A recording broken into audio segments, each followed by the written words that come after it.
Can the orange and blue build off a huge third period from a couple of nights ago to even up this series? We'll find out as we get you set for Game 4 between the Oilers and the Kings here on the GCL Diesel Oil Stream pregame show. Good evening, everybody. Hope you're enjoying a lovely Sunday as we get set for a big battle between the Oilers and the Kings. We are live on location at the Canadian Ice House. We had such a great time for Game 3 on Friday night. We're going to do it all over again here at the Ice House. Tom Gazzola, Hernan Salas with you. Joaquin Gage in for Matt Cassian on the pregame show. Dennis Bernstein's already on location. He is ready to rock. And then there's a cameo from my brother was here, but whatever. And whoever says MV Pauly and Pauly's better, first one to do that in the chat gets banned. I'm kidding. Of course, the pregame show brought to you, as always, by GCL Diesel, providers of the best diesel engine components around, from turbochargers to injectors, fuel pumps to sensors. They are the critical engine component experts, proud to serve Edmonton and Northern Alberta for over 50 years. Join the conversation. Get into the inbox, 780-218-9999. You can also get into the chat.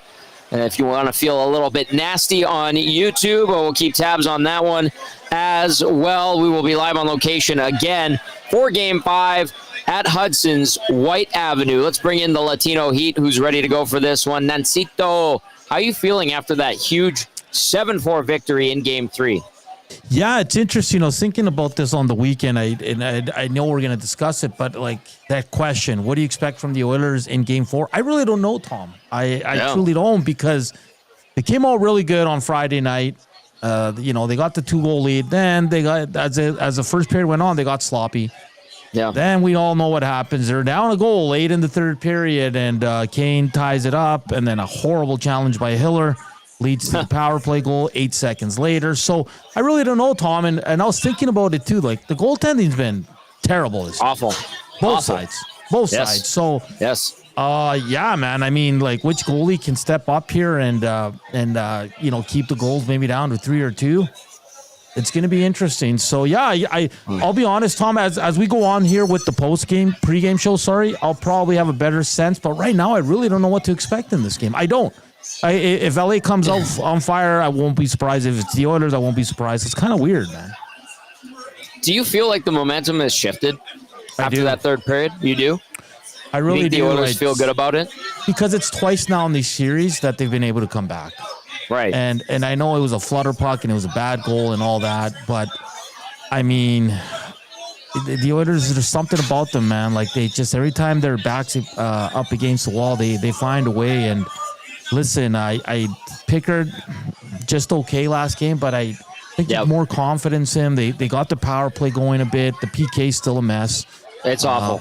Yeah, but I don't know, Tom. I think there's a lot of confidence. And I said it post game, it's too soon to kind of break it all down, but we're always going to come back to this challenge if this series shifts. We are. Because that was such a monumental challenge that I think even LA supporters can be like, what was he thinking? Yeah. And it cost him the game, Tom. When we were doing the post-game show here the other night, I'm watching it, and I remember the goal, and I was like, okay, Kane's in the area. And now it's at a point where we don't really know what will be called back, what will stand.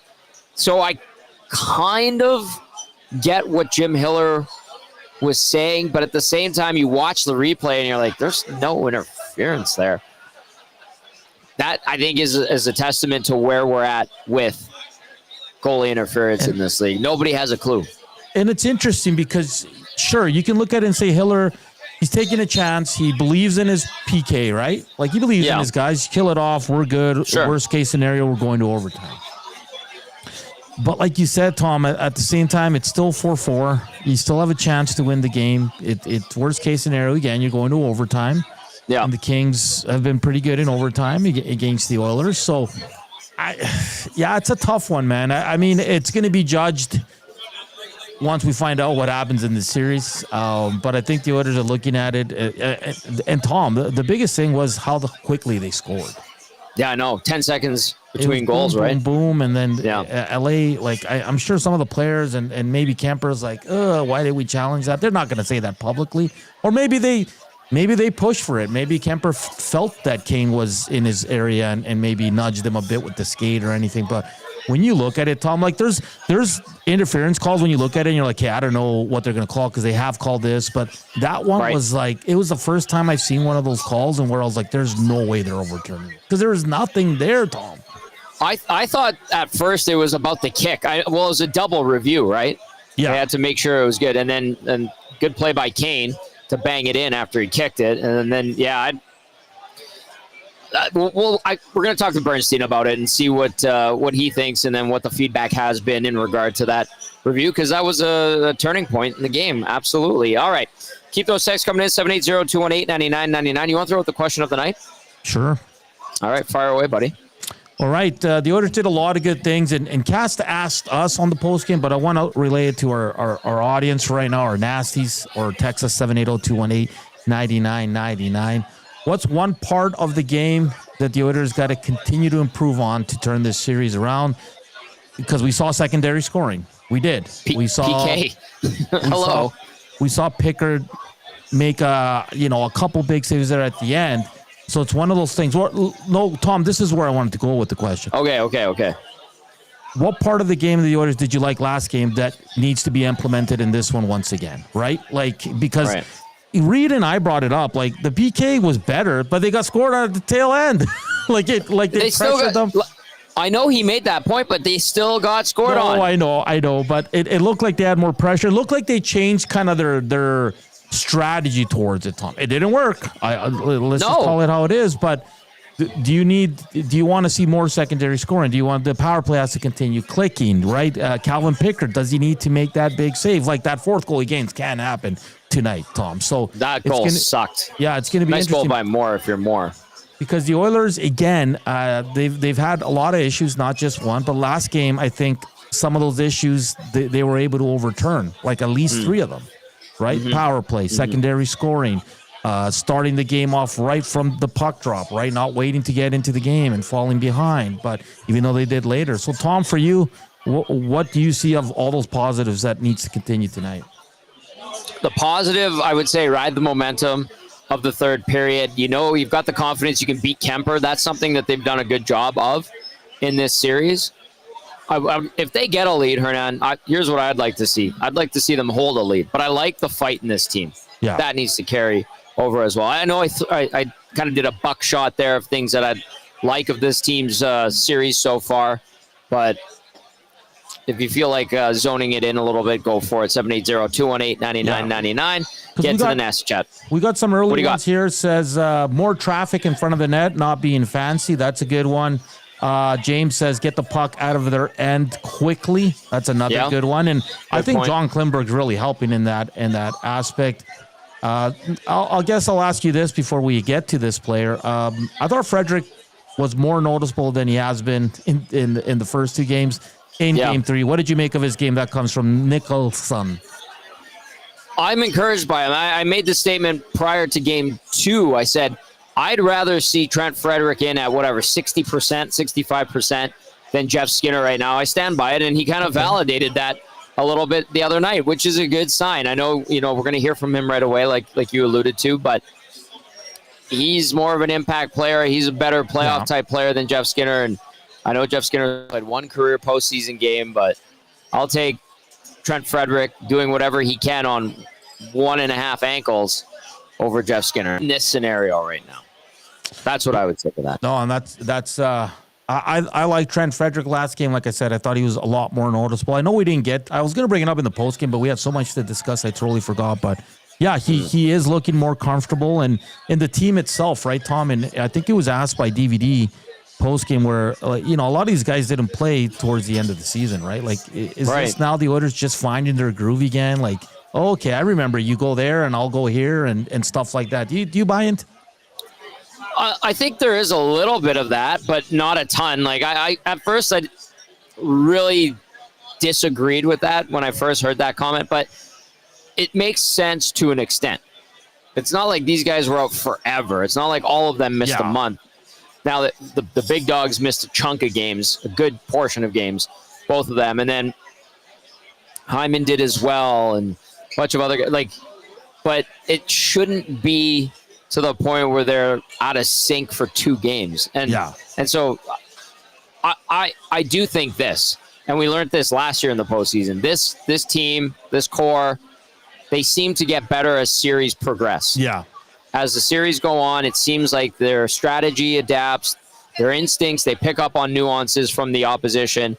And every series last season in the playoffs, they seem to get better as the series wore on. I think we're seeing a bit of that again as well. And maybe they're, snapping back into sync a little bit if they're a little bit out of sync from not playing for a while. But I think it's more so this team's way to adapt in series. It takes them a couple of games because they don't start series particularly well. They started that. They continued that trend at the start of this series. So that's my take on it. I'm curious to hear and read what people have to say. Text us 780-218-9999. Get to the nasty chat as well. Okay, we're going to go inside the Oilers locker room from this morning. Trent Frederick spoke to the media. When we come back, it will be myself and Dennis Bernstein, our Kings insider, alongside Hernan Salas. Let's go to it now, Nancito. Let's hear from Trent Frederick.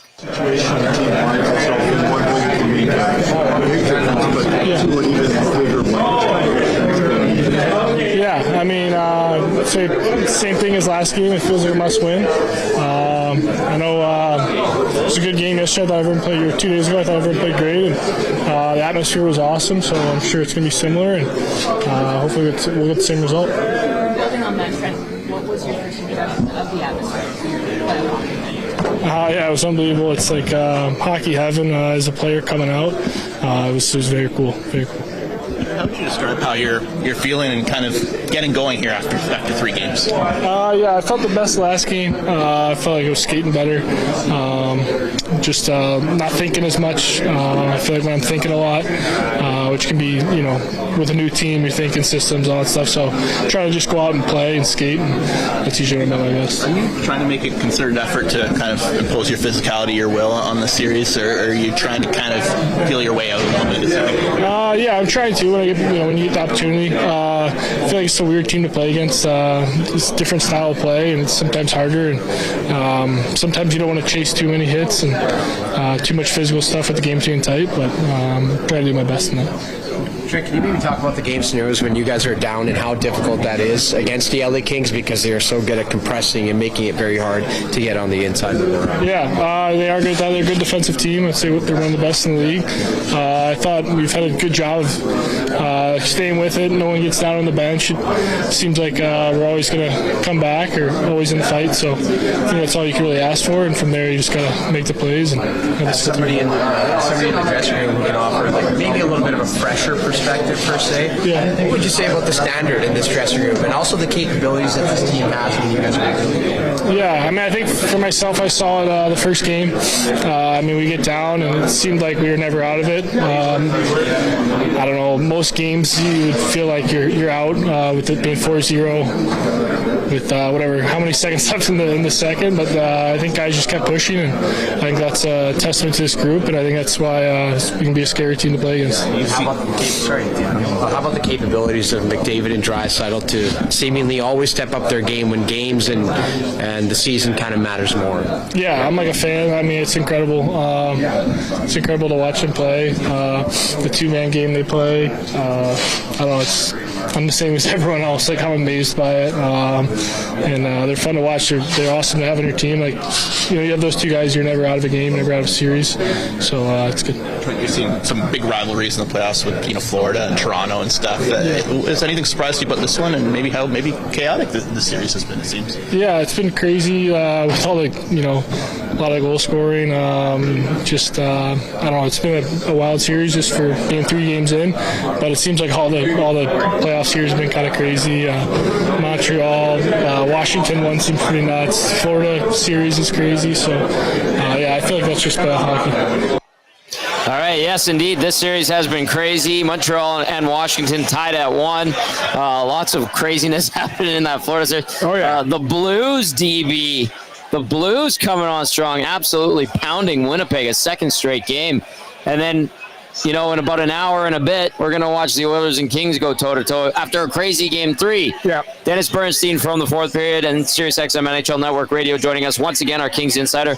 Your thoughts on the end of Game 3 between the Oilers and Kings and then some of the other stuff we've seen in other series? Before that, Tom, I got to ask you a question. Sure. I missed the availability for the Oilers.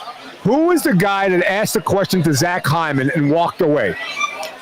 Well, he got pulled aside by PR. Oh, he did? Because Okay. he had a one-on-one with somebody else. I'm not going to expose. You won't? Okay. I won't do it. Loyalty. Yes. Loyalty. Yes, but I've seen that happen once or twice in the 17 years I've been around the team. Yeah. And it is kind of funny. Zach was great, too. I love Zach Hyman. He handled it well. Bernstein, Hyman, of course, I'm going to love that player. So crazy third period. Yes. Not just a challenge, Tom, right, which we can talk about. Yeah, we will. But the Kings didn't play a 1-3-1 or a 1-2-2 in the third period. They played a 0-5. They just laid back, stayed back. 5 guys on the blue line, tried to stop the Oilers. It wasn't the right strategy. They forged a lead by being aggressive, by forechecking.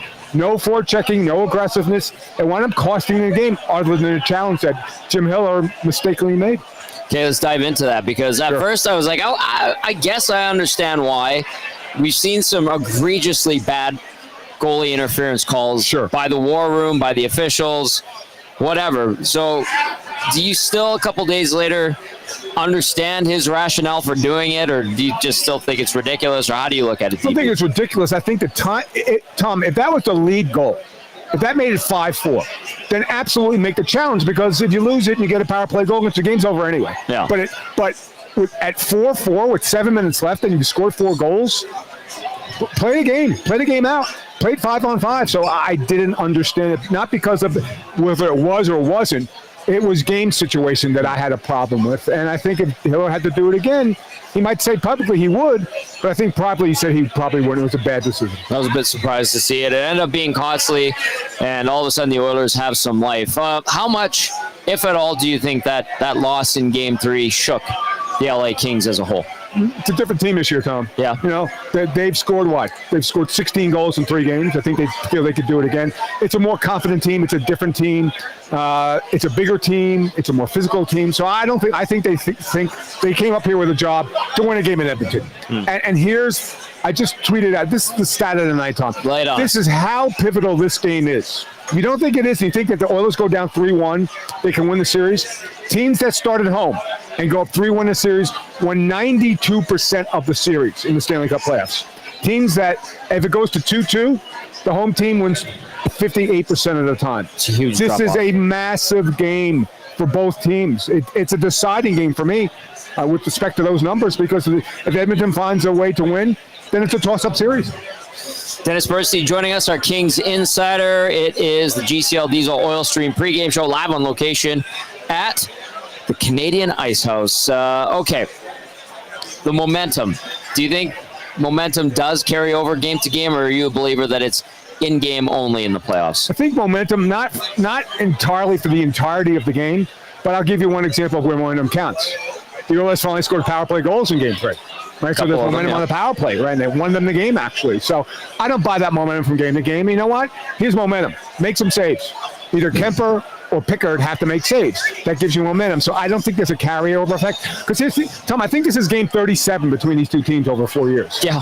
There's no momentum. Like, this is a 60-minute game. Who's ever going to be the better team over 60 minutes going to win it. So I will throw out Game 3. I think all these games are separate games, separate stories. And I think this is another separate game tonight. Hernan?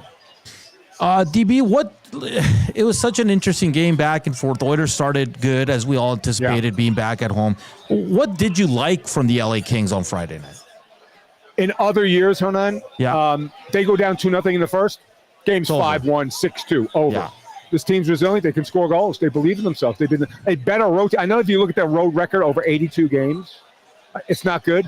But stop looking at the Kings' record and stats over 82 games. Look at the last 30 games. They can win games on the road. They're a good offensive team on the road. So that was the most impressive thing. And their power play is, 7 of 12?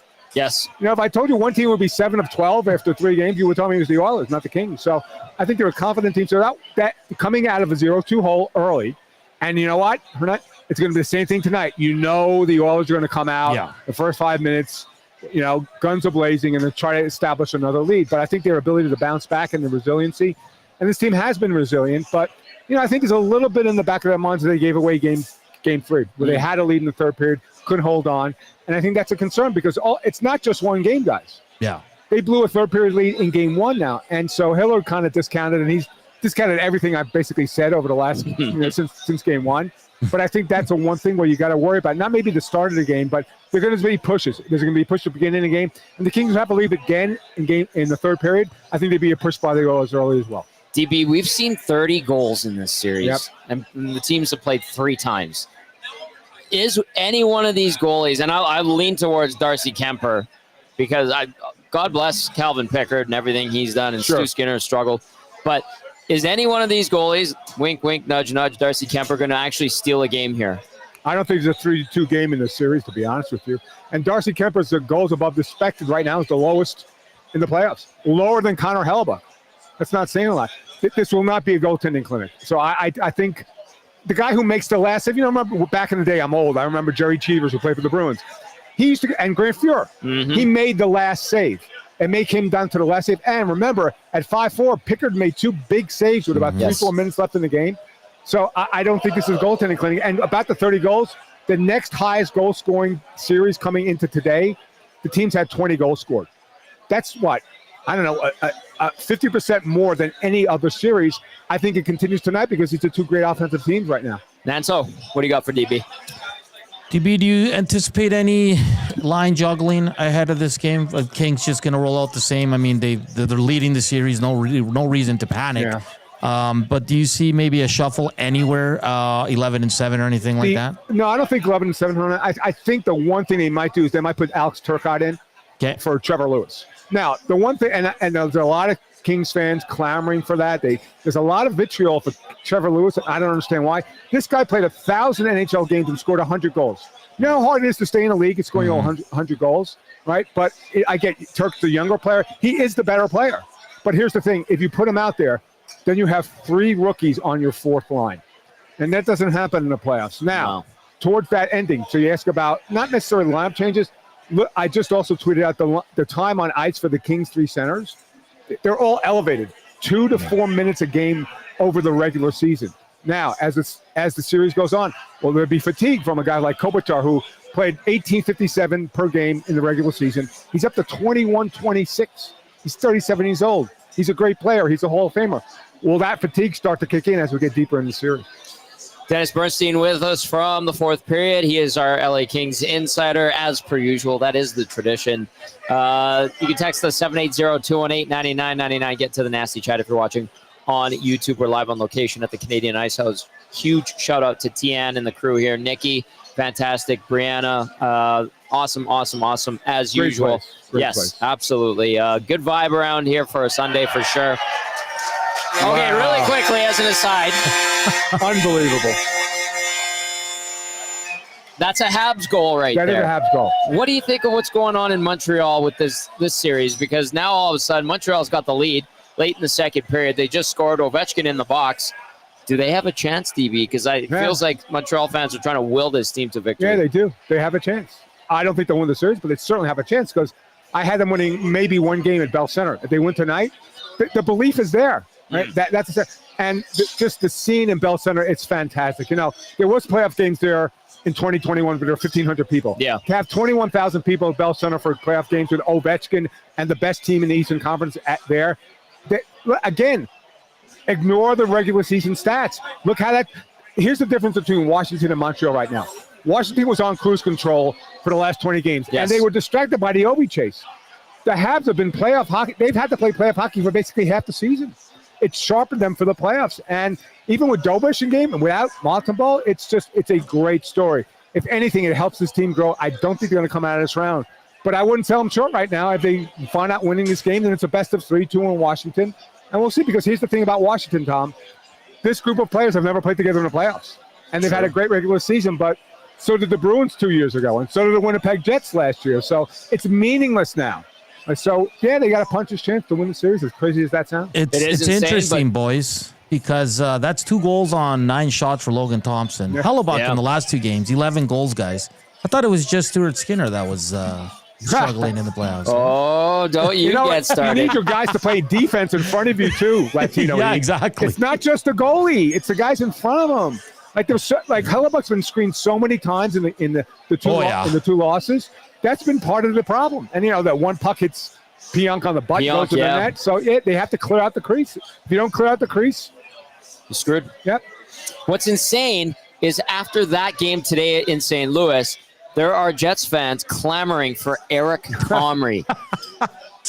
Seriously. I don't know. You have to have pretty big cojones to put Comrie in for Game 5. Oh, yeah. Yeah, well, he's not the guy. Can't do it. You not can't the do guy. It. No. All right, I want to get to this text. It comes in from Timber Woodsman. Okay. Timber Woodsman, very familiar with our rightly passage of in the spring as Reed Wilkins walks in. Timber Woodsman says, DB still gives no love to the Oilers. Just says the Kings didn't play good in the third. Give me a break, DB, says Timber Woodsman. What would you say to Timber Woodsman? No. That's not true. Look, the team I respect the Oilers. I'm always up here. I've been up here a million times. No, they're in the series. They always look. If anybody thought that the Kings were going to sweep the Oilers, they were crazy or not. This is going to be a long series. I still think the Kings will win 6 because I think they're the better team pound for pound. A lot of love to the Oilers. They came back. They did what they had to do. Right? They still have 97 and 29. So, no, there's a lot of respect for the Oilers. And, to get out of a 2-0 hole, can they do it with these two guys? I just don't think the supporting cast is as strong, certainly as it was last season or a couple of seasons ago. All right, what elements of the Kings game are you looking to lead them to victory tonight, DB? Because, I don't know. I don't know what to make of this series anymore. I feel like Edmonton now is starting to get comfortable, but I could be wrong. Yeah, well, first 10 minutes is important. Certainly for Edmonton. Edmonton has to be better on the PK, right? And they have to find a way. Well, maybe here's what they should do. Just spot Adrian Kempe a goal to start the game. Well, start down 1-0. Yeah. Just give it to start 1-0. Same thing in LA with Brock Besser. Brock Besser always scores again. Same thing with Adrian Kempe. He's become a star. And nobody really, he's still an underrated player because not a lot of people know about him. So try to contain the Kings offense. I think and the physicality's got to be there. Look at the fourth goal. Look at the tying goal. It was a battle in front of the net by Evander Kane, who, as much as you want to disparage Evander Kane, he was a major cog in that win. A great pass to Connor Brown for the third goal, and then just found a way to tap that puck in the net in Game 4.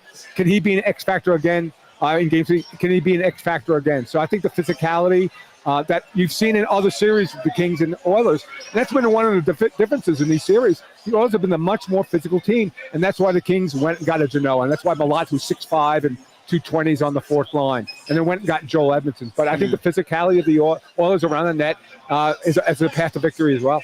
Nanso, what else you got for DB tonight? DB, you just said earlier that you think this game's going to be the deciding one, right? Yeah, this is the pivotal game. Yep. Pivotal game.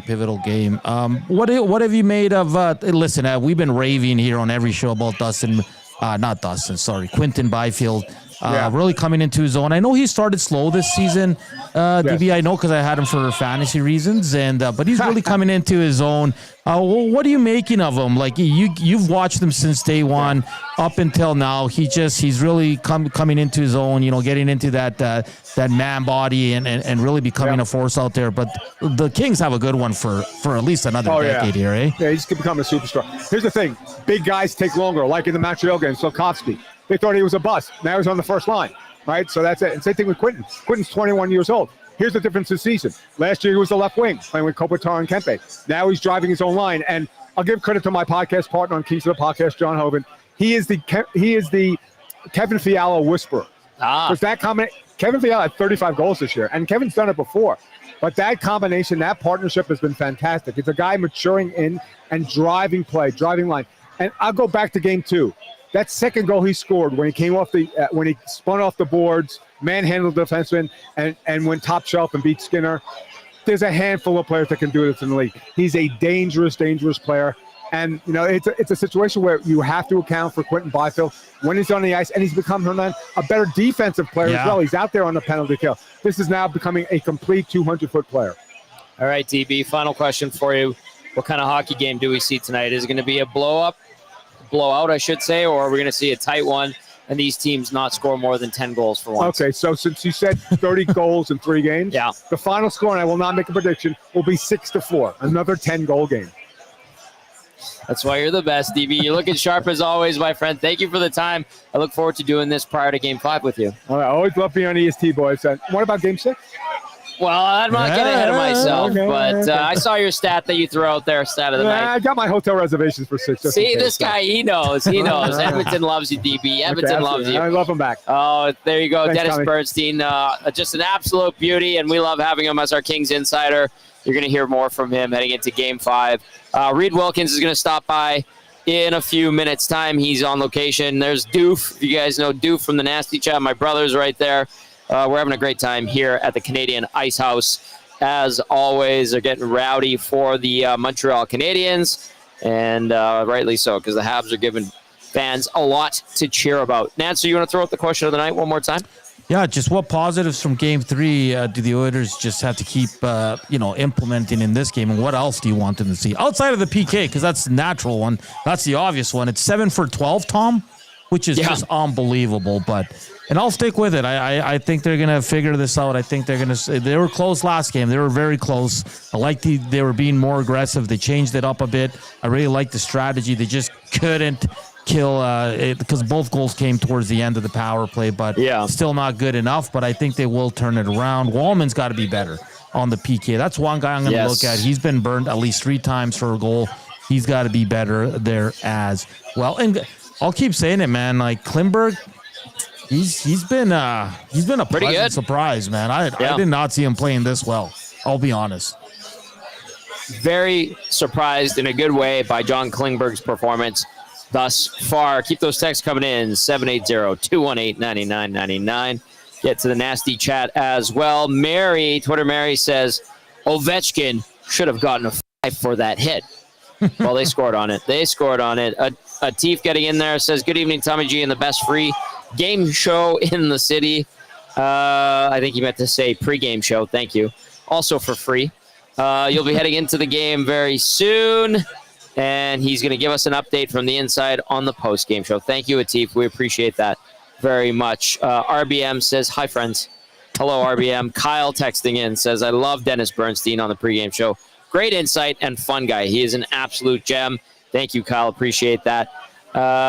This one comes in from Timber Woodsman, who follows up with, Kane is just going to get better and better. Yeah. He certainly was pretty good the other night. And then Conroe, Texas. Conroe, Texas, sending in a photo of his setup. He's got an old Oilers jersey, a couple of vintage T-shirts. I see a vintage jacket, looking sharp, and a little mini goalie stick. So he's ready to go, Conroe, Texas, for tonight's game. Yeah. We do have Walk ready to go. I know him. Okay. Joaquin, you ready to go? Thumbs up, buddy? Yeah, he's ready to go. Let's get to Game Changers. For Damon Bunting, real estate, Damon Bunting, of course. He's been a top producing realtor in the greater Edmonton area for over 17 years. He's community driven and understands what it takes to make a difference in our city. So check him out, DamonBunting.com, or visit his Instagram at Damon Bunting Real Estate. Hello, Joaquin, in for Matt Cassian tonight. How you doing today, Gager? I'm good, Tommy. I'm really good. You looking sharp, looking dapper. Make me feel like I want to play chess. It's great. You are a smart man who's a very good chess player. Is that a truth?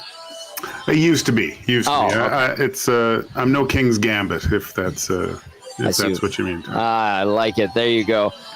Gager, before we dive into Game Changers, just how do you sum up what we've seen in this series so far? I mean, 30 goals in 3 games. Lead changes like crazy. No lead has been safe on both sides. How would you sum it up thus far? It seems like it's par for the course if you look around the league, Tommy. Like it's you see the best goalies during the regular season having their struggles right now. You're just kind of waiting for someone to grab a hold of this thing still. Mm-hmm.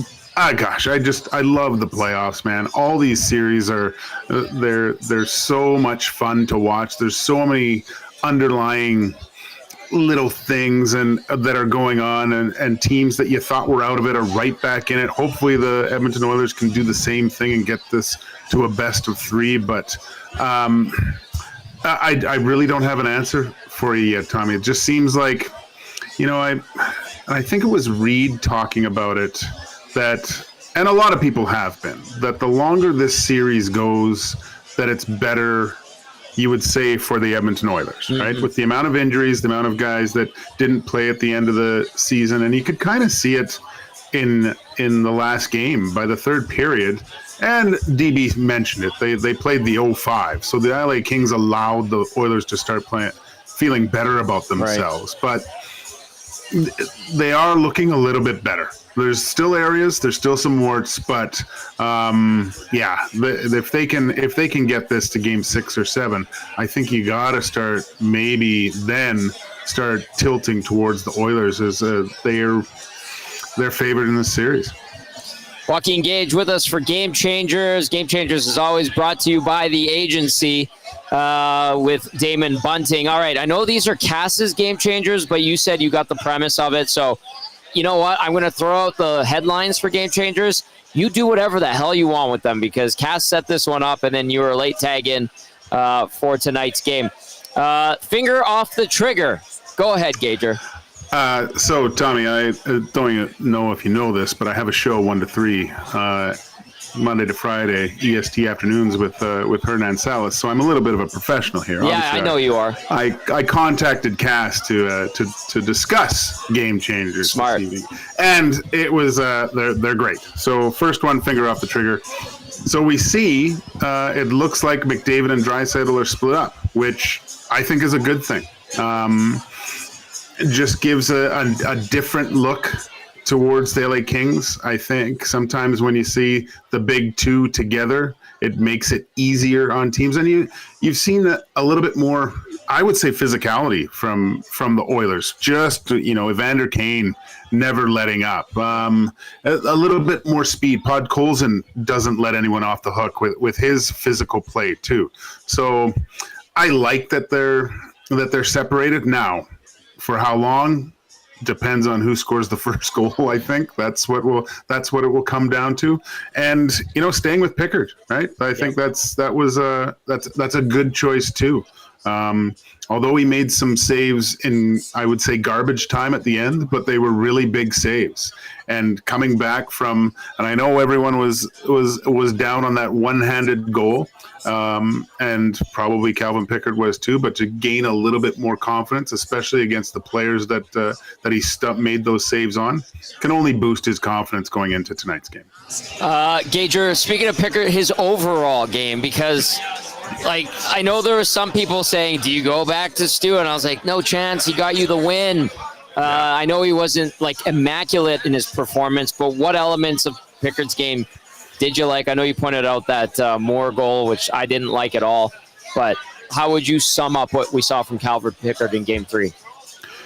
I guess it's on both. It's okay, right? It's okay goaltending. Needs to get to that next level. You need to get to great goaltending. And he made some good saves. He battled through screens a lot and was able to smother those rebounds as well, which I think was really good, especially a guy coming into that type of a pressure situation. But I think, Tommy, just because he's had a game in Edmonton now, that with the intensity of the fans and with the ebbs and flows of that game with lead changes and knowing that the next save is the most crucial one, I like it. I like the fact that he's going to get another start here, but let's face it, he has to be a lot better than he was in the last game. Joaquin Gage with us for Game Changers, brought to you as always by Damon Bunting Real Estate. Point number 1 was finger off the trigger. Point number 2, Gager, power play upswing. Well, Tommy, when you get 2 power play goals and the amount of time that you totally spent on the power play doesn't equal 2 minutes, unbelievable job by the Edmonton Oilers to start looking like a team with one of the deadliest power plays in the league again. And a little bit more confidence with Bouchard. I mean, he had his struggles for 82 games trying to score, and now he gets 2 in the last game. So his confidence has to be booming. We saw what happened when he would score for the next consecutive games. It seemed like he was a completely different player, and hopefully that continues. But yeah, I mean, the Kings we're doing a great job on the PK with forcing even players like Connor McDavid, and maybe that's the adjustment that the Oilers have made. There's not as much, okay, let's set it up and go from there. I like the fact that they're trying to strike quick and early on these things. Get pucks to the net. I've been watching a lot of other power plays, obviously, with playoffs going on, Tommy, and it seems like teams they're just trying to get things through, get shots on net, and then get that puck retrieval going. Yeah. The St. Louis Blues today, great on the power play, just generating chance after chance after chance. But it was because they were funneling those pucks to the net. You can't put in Eric Comrie if you're the Winnipeg Jets, can you? I don't think so. But again, like, these are the questions now, right? The Hellebuck. All of a sudden, he goes from the mountaintop to base camp here. You know, he's got to figure things out. I mean, there were some lucky goals in that with going off people, but those are the types of goals I think the Edmonton Oilers have to start generating. The only reason they scored that, I believe it was the Falk goal, that going off the pants of a player, was because they're going to the net and causing that traffic. Right? Look no further than the tying goal for the Edmonton Oilers. Just getting puck to the net with traffic. Everything's got to be more towards those playoff type goals, 2-3 feet from the net. Right? It's not going to be pretty. Don't look to be passing it in, and do not pass up an opportunity to let the puck go. Because again, in Kemper, I mean, he's had compared to regular season, his numbers don't even look remotely close to what we saw from before. No, he has not been particularly great either. All right, that was point number 2 of Game Changers. Power play upswing. Final point of Game Changers, then I'll get Reed Wilkins in with Gager here as well. It's going to be a fun time with all of us. It's a great time here at the Canadian Ice House. Point number 3 tonight, Gager, set the tempo. I really like this one. Yeah, I mean, we saw what that was at the beginning of last game, using everything that was available to the Edmonton Oilers with the crowd, scoring first, getting a good start, getting those hits in early, just controlling the tempo of the game.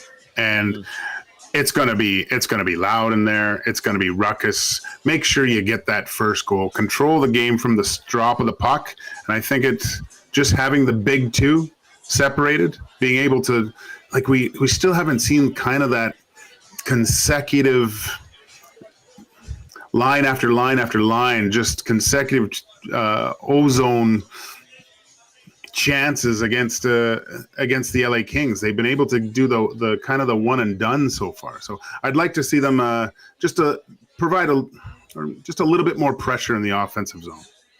Joaquin Gage with us, Reed Wilkins sliding in, Hernan Salas back at EST Global HQ. And we continue on. Text us 780-218-9999. Get to the nasty chat. Reed, Rick, you've been listening for like the last 10, 15 minutes or so. What do you got for Joaquin tonight? All forms of auto racing are silly. Oh, boy. No. Oh, jeez. I might have to come down there. Jeez. Uh-oh. HR Daddy, hello. Anyway. Well, I would like to ask Gager what a goaltender does between the second and third periods of a close game in which he has let in too many goals but still has a chance to be the winning goaltender. Oh gosh, that's a great question, Reed. It's a mental battle with short-term memory loss, right? You have to put that stuff in the rearview mirror as quick as possible, and just essentially start focusing on the next one, right? It's just the next save. You'll hear it tons with goaltenders. We had Corey Hirsch on, and it just reminded me of that simplistic kind of view of looking at things with the next puck, simplifying everything, the next save, the next one, the next 5 minutes, like really put everything into as small as box as possible. Because once you start thinking of, oh, they did this, that before, almost like that great scene in Bull Durham, right? It's don't think, meet, just throw. Yeah. And it's just save the next puck. That's all your focus is at that point in time. All right, let's get to some text here. 780-218-9999. Shag says, happy game day, boys. What's the Oilers' key to success if they jump out to another 2-goal lead? I'll leave that for you, Joaquin. The Kings are going to get their chances, right? But time and space, that's the name of the game in the playoffs, right? When you watch the regular season, and if it's a 1-goal game, those last 5 minutes, everything's ramped up. That level of play is consistent for the whole 60 minutes throughout a playoff game. You cannot allow the LA Kings to have free reign. It's almost like every time an LA player has the puck, you have that 3 Mississippi rule, 1 Mississippi. Someone has to be in his face to make him make his decisions quicker. And especially with they have some really good players. Like you don't want to give Drew Doughty time, right? You don't want to give Kopitar time. Kempe, make sure that he doesn't have any length of time with the puck in good scoring areas, right? Or it's gonna be in the back of your net. So I would look to, if there is a jump, you definitely don't sit back and try to generate a little bit more offense without the puck. I don't like the way that the Edmonton Oilers seem to, when they do sometimes get turnovers, there's a pause and they set up their breakout to go back offensively. I'd like to see them turn and burn a little bit more with quick ups and reattack with speed quicker, and not allow the LA Kings set up into their defensive structure, because we know how good they can be. Riedrich, any thoughts? Yeah, I think that's a good point. The Oilers, they like that drop pass behind their own net, don't they? Like I was watching the last couple of days, I was trying to think, how often do other teams do that? And it is done.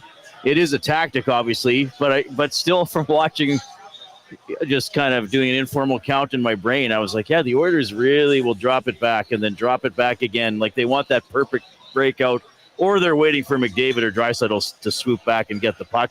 But I think that's a good point, Joaquin. Like, I was saying after the first couple of games, have the Kings made a grade A mistake? And I said no, but that's a good point. Are the Oilers, when the Kings do turn over the puck, are they pouncing on them and getting a goal off that mistake? But I think a lot of this series is going to be decided down low, and the Oilers were better offensively down low the past game. In Game 3, I mean, the Nugent-Hopkins goal, McDavid and Hyman worked behind the goal line and get it in front. Kane and Henrique worked down low, get it in front to Brown. The Kane goal that tied it. I mean, that and on that play too, Wallman just lobbed the puck to the net. I mean, these defensemen, I know we want Bush to bomb it, but it's okay to put it in a dangerous area. Like Wallman put it just towards the net, and it hit somebody beside the net, came in front. The Oilers, then it went behind to McDavid, and that started that too. So just when you get a shooting lane, just get it through. I mean, you see all these pucks that the one Parayko shot today that Neighbors tipped out of the air. Even that Doughty shot on the power play, that's just, okay, there's a split second I got a shooting lane, and I'm just going to lob it through. I don't have to fire at 500 miles an hour or wait till I'm perfectly open. So just getting in that mucky area, the Oilers were way better offensively in Game 3. So they got to keep that up tonight.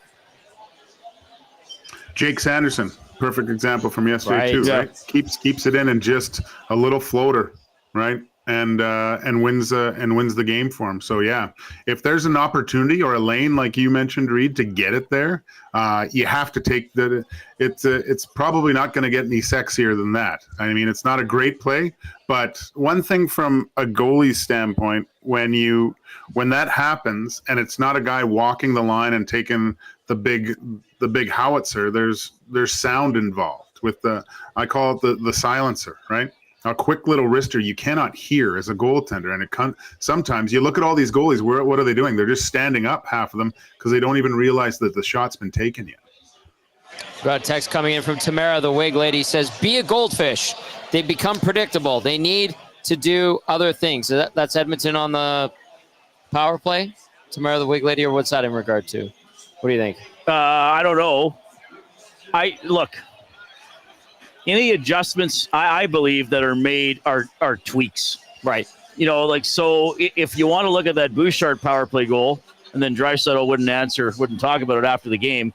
He basically answered you by not answering. But that's a tweak. That's not an overhaul. That's like, okay, we're just going to still have McDavid way back.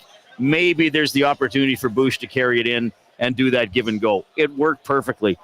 I just think at this time of year, teams have their strengths. There's no surprises. Yes, there might be tweaks. There's adjustments. But it's like in football, you're not going to overhaul your playbook for the Super Bowl or for the first round for your first playoff game. It comes down to execution and playing to your strength. So are the Oilers predictable? I don't know. I guess you could say that. Are the LA Kings predictable? I think they're pretty darn predictable too. It's who's going to execute better and who can break through the other team's strengths best at this time of year. Gager? Yeah, we've seen it. There was a little tweak there, right? Opened up for Bouchard. He keeps going, and Leon finds him with a great pass. I would like to see them do something a little bit different, and I think that kind of encompasses what I said before with the quick attack, right? So you saw that the LA Kings were completely taken off guard by that happening because they're used to the Oilers coming in, setting up and going from there, not taking what the LA Kings give them. I know you've worked with Rob Brown for years, Reed, and one of the things he says on the power play all the time is maybe 2-3 passes and a shot on net. Like simplify it to that point.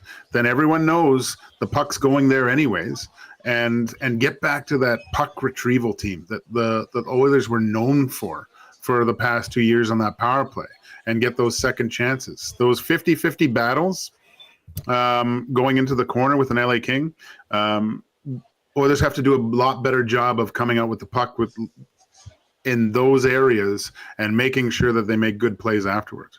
Okay, last one for you, Joaquin. We're going to see another 10 spot up on the board, or is it going to be a tight, low-scoring affair? No, I think we're going to see a lot of goals again, Tommy. I think there's going to be a few lead changes again. There's so much emotion in these games. I think that's one of the keys too, is the team that can keep their emotions in check for the most part will win this game. But you're going to have ice in your veins. Both goalies are going to have ice in their veins, because I think we're going to see kind of similar game that we saw last game with some lead changes coming down to the last few minutes of the game again. So 5-4, 6-5, that's what I'm calling for. All right, buckle up then, because we're in for another roller coaster ride. Gager, thanks for filling in for Cass on Game Changers today. Really appreciate it, buddy. Enjoy the game. All right, boys. Take care. All right. That was Joaquin Gage with Game Changers. Fantastic stuff from him. As always, okay, you got to get a bite to eat here. I can talk first. Okay, and I know you want to get to the rink as well. You want to get settled in and all that. But your thoughts going into this game? I know you've had a day to kind of decompress after what we saw on Friday night. Where do you think this series is at? Do you feel like this is starting to build towards something that's favorable towards the Oilers? Well, I hope so. I mean, look, teams always sell it to themselves why they're going to win. Of course. I mean, especially the guys at this level. They don't have a lot of doubts. So what are the Kings saying? Well, we won our home games. We were, like Jim Hiller said, we were excited to again have the lead in the third period. Sure. They've had the lead after 2 in every game. Yep. A couple of those games by a wide margin. So they're thinking, well, whatever. Like, we haven't lost a home game. If we win in Edmonton, it's gravy. Like, this is great. Let's go jump on these guys. And the Oilers are thinking, well, we only have to win 1 in LA if we keep protecting home ice. And the Oilers are selling it. They played awful in game 1 and almost won. Yep. And didn't play very well in game 2, and were within a goal with 14 minutes left. I mean, I know the final score was 6-2, but I'm saying how they're thinking. They're like, well, we have 4 minutes. We gave up 3 goals. We won't do that again. We would have tied that and won in overtime or won in regulation. So they're selling it to themselves. I just think the positives for the Oilers for the last game were again how they played down low. They got in on the Kings defense. They bucked around the net a little more. Mm-hmm. I still think the penalty kill did a lot of good things, despite being scored on twice. They weren't getting carved apart. And I know 0 for 2 is 0 for 2.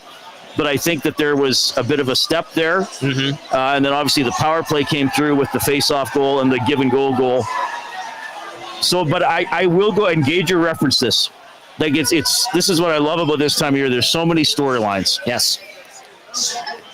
The LA Kings don't play an entire team of players. No, they do not. I know I said it after game 3, and I have to identify it as something I'm going to keep an eye on tonight. Yes. Their fourth line generally plays less than 5 minutes a game. Correct. Their 6th defenseman plays less than whoever the Oilers' 6th defenseman is, and that's also their 5th defenseman might play a little more than their 6th defenseman, but plays more than the Oilers' 5th defenseman plays. Right. So they're relying on basically 9 forwards and 4D. Yes. So the longer this series goes, you would think all the grinding and travel and bumps and bruises would start to weigh a little bit in the Oilers' favor. Okay? Mm-hmm. And again, another thing the Oilers are selling to themselves after the last game is we kind of putzed around the last month and a half of the season. Oh, is this guy hurt? Well, yeah, maybe this guy is, but maybe these guys aren't. We still don't even know how bad some of the injuries were.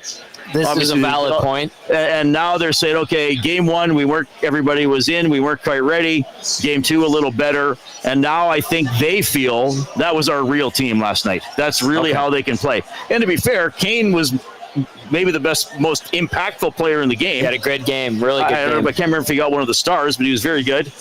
Frederick had a better game. Yeah. And John Klingberg must love playing playoff games in this building because he was on the Dallas team that went to the Cup final in the bubble. Right. Like, he looks totally different than in the regular season. So we'll see, right? Like, these teams are selling it to themselves. We're on that edge where which way is the story going to go. But I think if the Oilers keep grinding, draw on their experience, and as we've said tons this series, don't beat themselves. Stay patient. Stay in it. They got a really good chance. I can't wait to see what happens inside that building right away. Last one for you. What did you get there? I got just salt and pepper wings. I'm not very adventurous with wings. Well, you got some cucumbers and some celery sticks, too. Very healthy meal. I am very, very proud of you, Reed. Thanks for stopping by. Enjoy your dinner, and I know you want to get to the game. Can I sit here and eat? You can do whatever the hell you want. I don't want to be on camera. You're not going to be on camera. We'll fix it. I feel like watching Jeff Goldblum eating The Fly. That's weird, but okay. Reed, thank you for this. Reed Wilkins. Yeah. You'll be on for Reed's Read on the post-game show. All right, we'll move the camera over, and we'll get it back to me and Hernan. We'll go inside the Oilers locker room. Once again, Nancito. Good stuff. I just saw Cal in the park. He's here with Sarah. VR Montenegro is here. Rip City Step is here. Good turnout when it comes to the Nasties. They always show up. I could be there. I know. We got a nice bar tab thanks to Tian and the crew here, and we're gonna have a lot of fun. We had a lot of fun post game as well. My brother Hudson's White. Oh, okay. Oh, that's too far. That is kind of far. We'll see where we're at for Game 7, Game 6, if necessary. We will be back here at the Canadian Ice House for all home games this postseason. Big thank you to Patty Ketty and the Canadian Ice House and Brew House staff for getting us reunited, and it feels so good. Keep those texts coming in, 780-218-9999. We'll get to starting lineups shortly. I was going to rattle them off earlier, but the teams are going to be hitting the ice right away for warm-up, so I figure we'll go inside the Oilers locker room. Maybe we'll hear a little bit from Chris Knobloch first, and then allow the teams to get on the ice, get to some texts, and then when we do have confirmed lines, we'll fire those up. What do you think about that, Hernan, for game time? Let's do that. Ready, man. All right, let's go to head coach Chris Knobloch from this morning's press conference. Calvin Pickard is our starting goalie tonight. Maybe just a thought on, the confidence that you guys have in Calvin, the way he played overall this year, but, the way the group seems to play for him as well. Just a bigger thought on him. I think with Calvin, you look at his win-loss record, especially after the about January 1st, finds ways to win hockey games, whether we feel better and play better in front of him or just that he comes up with big saves at key times or whatever it is, but he's able to get that win-loss record. It's pretty flattering for him. And, in the game 3, he came up with some big saves, especially in the third period. And the one I'm thinking about is there was a couple at the end of the game with a 2-goal lead were outstanding. But early in the third period, there was a couple of good chances. I know with one with Byfield coming down, he doesn't make that save. They have a 2-goal lead, third period, pretty tough for us to overcome. He came up with some clutch saves. Chris, what do you want to take forward from Game 3? What did you like that you want to see again? We didn't get beat on the special teams battle. We had 2 power play goals. 5-on-5, I think this series has been okay for us, and we got to continue to get better at special teams. And the fact that we had 2 power play goals, we did give up 2 on the penalty kill, but I think there was a lot to build off of. The first part of those penalty kills I thought were about as good as we could have done. And we're going to have some breakdowns, but we need to shore that up. So I'm sure they're changing things and going to counter what we were doing, and we have to be prepared for that. But I think that's the special teams was a big difference from the previous first 2 games to the third one. You've been using Corey Perry a little bit at net front on that first unit. What went into that switch? What do you like about Perry there as opposed to Zach, or is it just kind of a different look? I think they provide a little different attributes. Corey's maybe has a little more touch, finesse around the net. Zach will certainly win you more battles for loose pucks and continue plays a lot more. They're both right-handed shots, so it's not that we have different plays with one or the other. But, I think it's just both of them are excellent options for us. And having the, how do we utilize those 2? Their ice times, 5-on-5, penalty kill, all that. So I think we can't, it's a win-win situation with either one of those guys on the ice. Chris, Adrian Kempe has hurt the Oilers over the years here, and it's, guys imprints on this series in every game. How do you go about limiting what he does effectively, and what makes him so effective, particularly against you guys? Kempe. Well, I think one is he has a tremendous shot. So if he has an opportunity, he's making the most out of it. You look at the scoring chances that he's had or the goals off the rush. We've given him those opportunities. Not that they didn't make plays, but usually when there's odd man rush, there's a breakdown, whether a defenseman pinching when he shouldn't have or the forward back checking, whatever it is. We just got to limit those opportunities that he has. And, good players, especially good goal scorers, will find a way to score when they have those opportunities.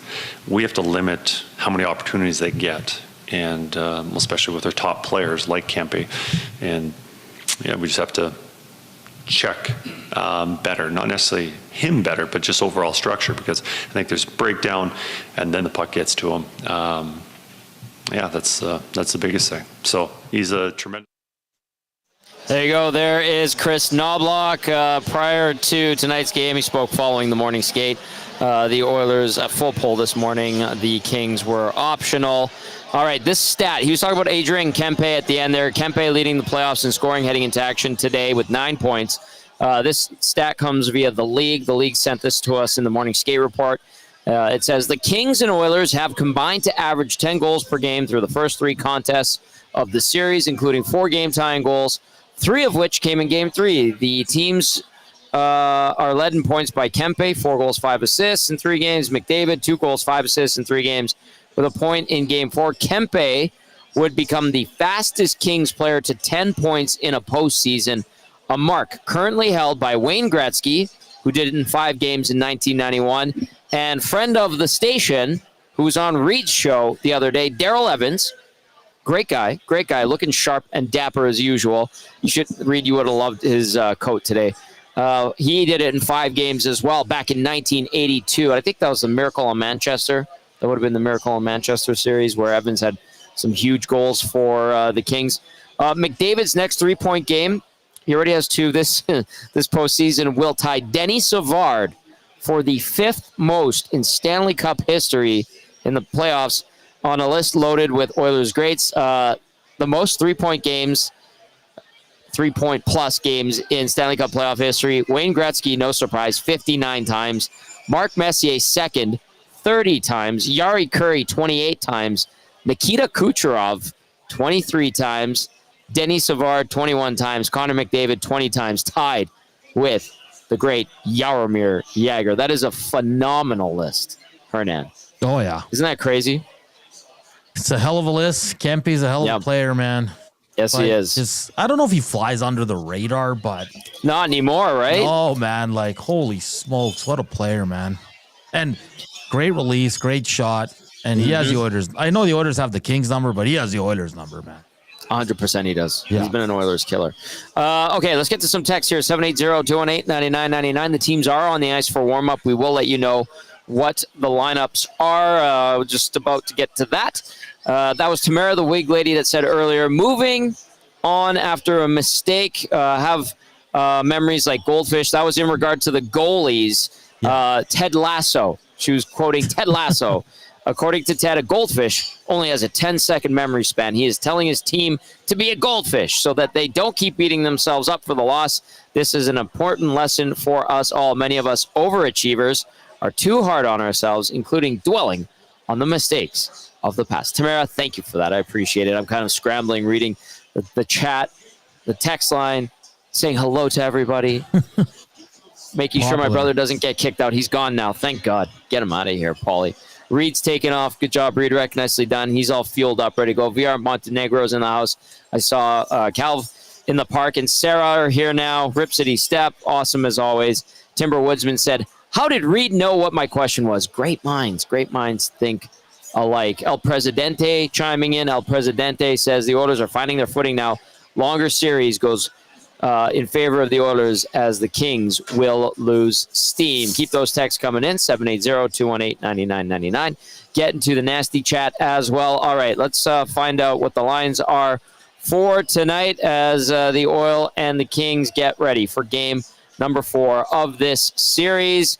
For the Oilers, no surprise really. There's no changes to the lines that we know of, at least not yet. McDavid between Draisaitl and Hyman, Nugent Hopkins with Podkolzin and Arvidsson, Henrik between Kane and Brown, Janmark with Frederick and Perry on defense, Nurse with Emerson, Kulak with Bouchard, Wallman with Klingberg. Your scratches, Jeff Skinner, Kasperi Kapanen, Max Jones, Derek Ryan, Troy Stetcher. Troy Stetcher, by the way, is now healthy, and if they need him at some point, he is available.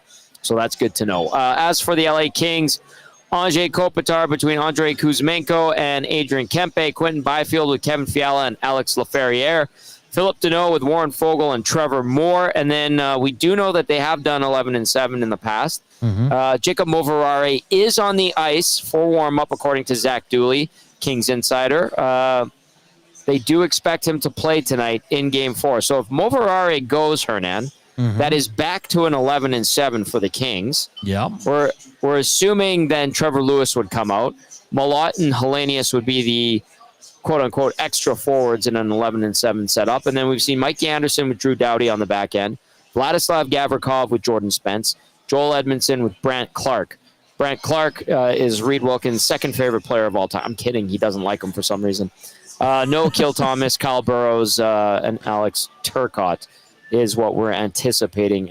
It looks as though the Kings are going 11-7. Here we go. Yeah. Actually, Dooley, just on, as I'm saying it, right on the buttons, Kopitar with Kuzmenko and Kempe, Deneau with Fogle and Moore, Byfield between Fiala and Laferriere, Hellenius with Malott and Lewis, so Lewis does stay in. They are going 12-6, but Moverare will play. Anderson with Doughty, Edmondson with Clark, Moverare, and Gavrikov. So that means they will be taking out Jordan Spence. Yeah. Who has not been playing a ton so far in this postseason for the LA Kings. So there you go. We got the lineup update there from Zach Dooley. And then we're anticipating the same lines for the Oil. McDavid with Nugent Hopkins and Hyman. Draisaitl with Podkolzin and Arvidsson. Henrique between Kane and Brown. Janmark with Frederick and Perry on defense. Nurse with Bouchard. Wallman with Klingberg. Kulak with Emberson. Your goalies for tonight for the Oilers, it will be 33-year-old Calvin Pickard. 1-0 this postseason. .432 goals against average. .839 save percentage in the 2 games he's played these playoffs. Lifetime in the postseason. Pickard is 2-1 with a .292 GAA, .889 save percentage, and 5 career Stanley Cup playoff game appearances. At the other end of the rink, it will, of course, be Darcy Kemper, the 34-year-old, 2-1 this postseason, .404 GAA, .859 save percentage in the 3 games thus far. And then lifetime versus the Oilers in the playoffs, Kemper has a 2-1 record, .437 GAA, .852 save percentage, and 4 appearances. Remember, he had that one game in the conference final in 2023 where he got injured. He got the snow in his face and the ice in his eye, and Pavel Francouz had to come in relief and managed to close out the Oilers in 4 straight. That brings us to the Advantage Sport Medicine and Physiotherapy Injury Report. At Advantage Sport Medicine and Physiotherapy, we treat you like the pros. Our multidisciplinary team includes sports medicine physicians along with highly skilled physiotherapists, strength and conditioning coaches, and massage therapists. If you have a nagging pain you'd like to see go away, book your consultation today at www.advantagesportsmed.ca. For the Oilers, just 2 injuries now that Troy Stetcher is good to go. If they need him, he won't play tonight.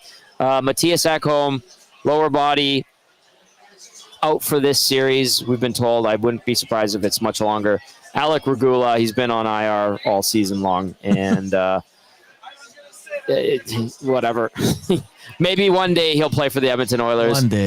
One day. As for the LA Kings, Tanner Jeannot, day-to-day, undisclosed. Tim, you all good? Oh, yeah, he's all good. We're getting the DJ set up. She's ready to go here at Ice House. Tanner Jeannot has been day-to-day for a while. He is the lone injury for the LA Kings. Hernan. Yeah, I don't know if you saw it there because you're busy hosting the show, but Tom Wilson laid an absolute killer hit on Alexander Carrier. He has left the games 2-2, Tom. But if you get a chance to watch it, I'm going to watch it right now. Take a look and let me know your thoughts because it is, whoa, boy. Even all Habs fans even jumped up. Like, it was, he got destroyed. Yeah. So I guess he was on the bench with ice on his neck, but they just informed everybody on the X that he has headed to hasn't played a shift since. So I am not surprised. How about that? Hey, quickly, Tom, I'll give an out-of-town scoreboard. Please. The Hurricanes lead the series 3-1 after a 5-2 win over the Devils. Looks like that one's going to be quick.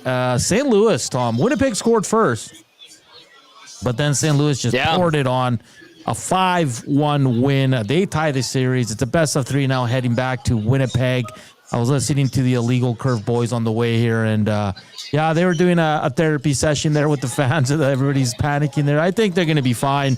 Sounds like Velarde will be back for next game. He took the skate with the team, the warm-up, but I guess they wanted to wait one more. So St. Louis, though, man, they're not going away. Bennington's playing well. Hellebuck's leaking a little bit here, but we'll see what happens.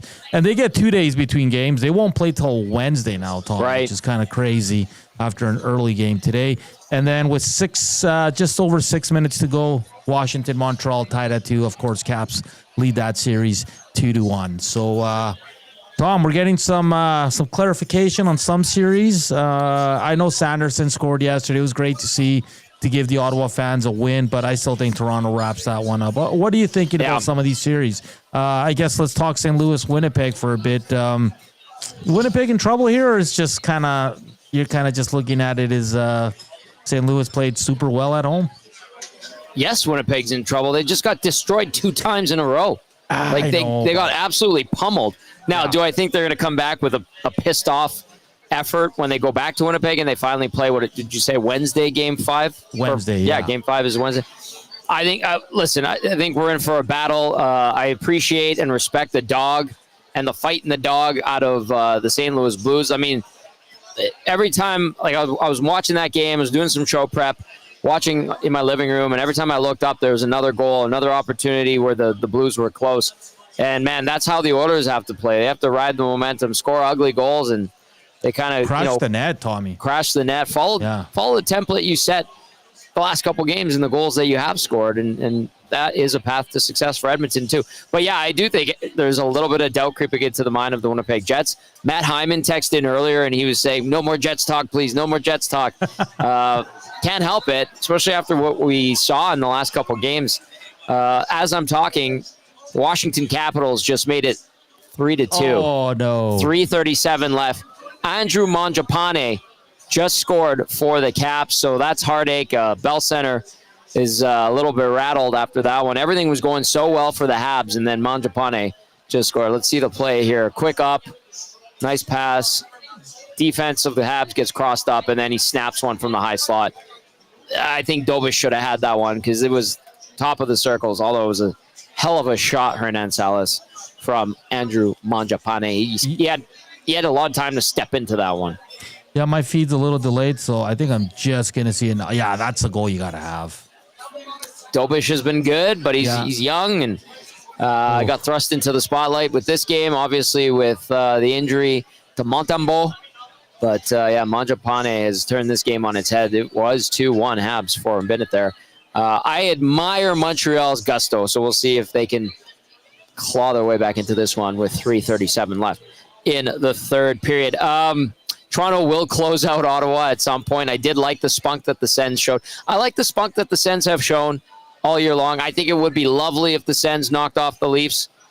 Ain't going to happen, though. The Leafs are too strong. Unfortunately, they have more playoff experience than the Ottawa Senators, and maybe they extend it, but I'm not hopeful. Look at the goal. Happen. Traffic in net, harmless shot from the point, Tom. Yep. And like you said, you alluded to St. Louis, and I think their coach said it today post-game too. That's the Winnipeg Jets coach.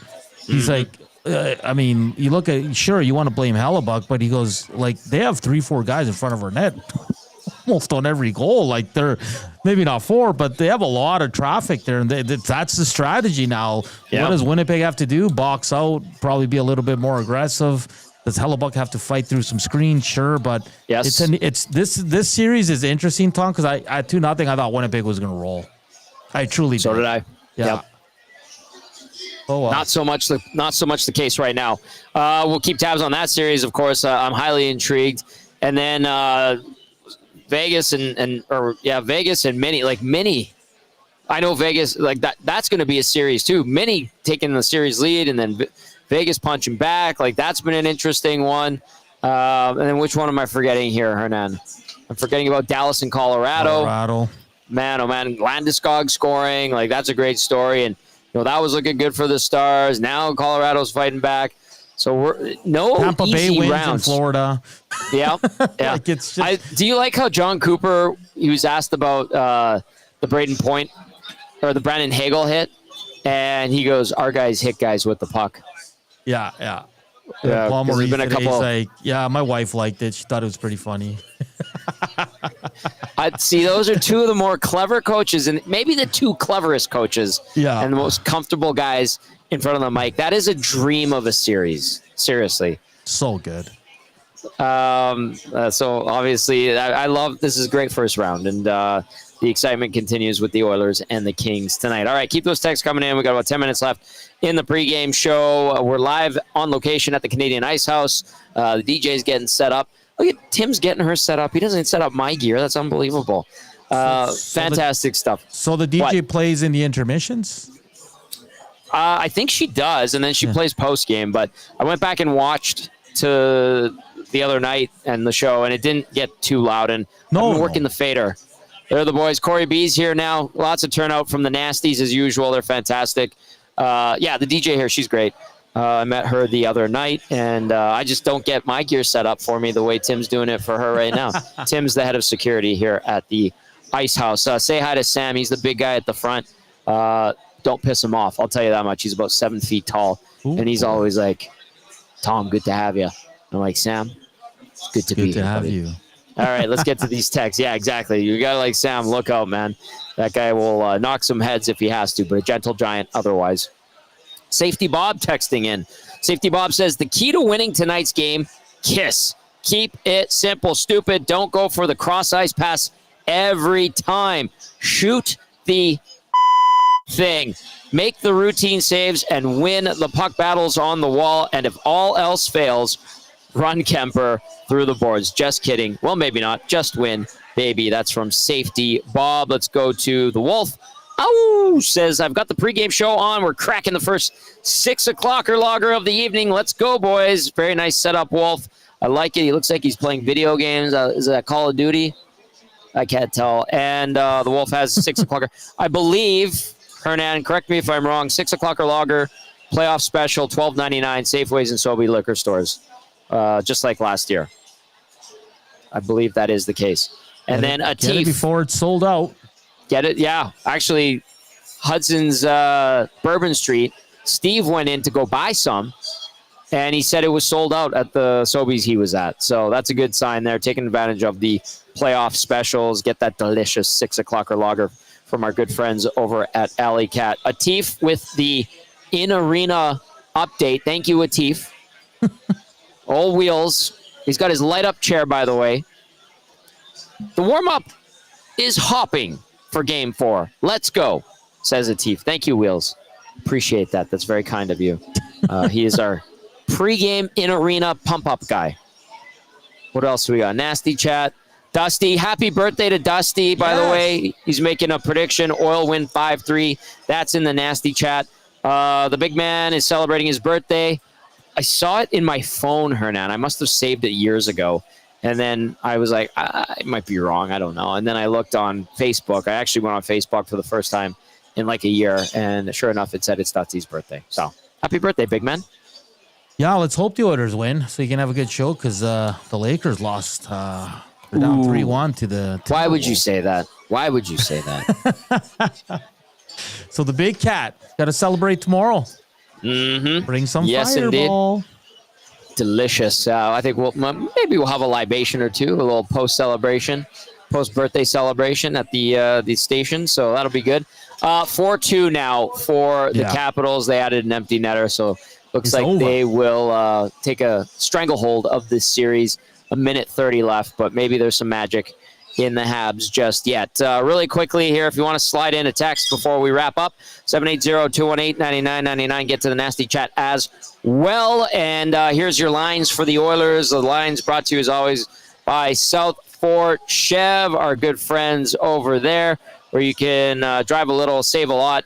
Buy now and save 0% financing, OAC up to 72 months, or save up to $8,000 on 2025 Silverado 1500s, and it's that time of year. I mean, you should have gotten this done a couple of weeks ago, but your seasonal tire change service, mention that EST sent you, receive an on-rim tire change for $59.95 plus tax, and they're also giving a big discount on inspections when you get your tires changed. See dealer for details, www.southfortchev.com. Drive a little, save a lot at South Fort Chev. For the Oilers tonight, McDavid between Nugent Hopkins and Hyman. Draisaitl between Podkolzin and Arvidsson. Henrique centering Kane and Brown. I like that line at times in Game 3. Matthias Janmark flanked by Trent Frederick and Corey Perry on defense for the Oil tonight. Darnell Nurse with Evan Bouchard. Bouchard, I forgot to say this, Hernan, but I really thought Bouchard had a strong Game 3. He was good. Thought he had a strong Game 3. More of that, please. That's more like the Bouchard we saw in the postseason last year and the year prior and the one prior to that as well. That's what you need from Evan Bouchard. Jake Wallman paired up with John Klingberg, who's been a bit of a revelation through 2 games. Brett Kulak with Ty Emberson. Of course, Calvin Pickard gets the nod in goal for the Oil. And then at the other end of the rink, when it comes to the LA Kings, Kopitar between Kuzmenko and Kempe. That line has been cash money for the LA Kings. Danault with Fogle and Moore. Byfield centering Fiala and Laferriere. Then you've got Hellenius with Malott and Lewis on the 4th line. We'll see how much they actually play tonight. They have not been playing a ton, that 4th line for the Kings. And then on defense, Anderson with Doughty, Edmondson with Clark. Moverare returns to action. He's paired up with Vladislav Gavrikov in goal. Darcy Kemper, no surprise there. Are we going to see a goalie save the day and actually have themselves a game and win one, or is it going to be more of this sieve at both ends of the rink type of scenarios. I think we're due for one game at least to be low scoring, Tom.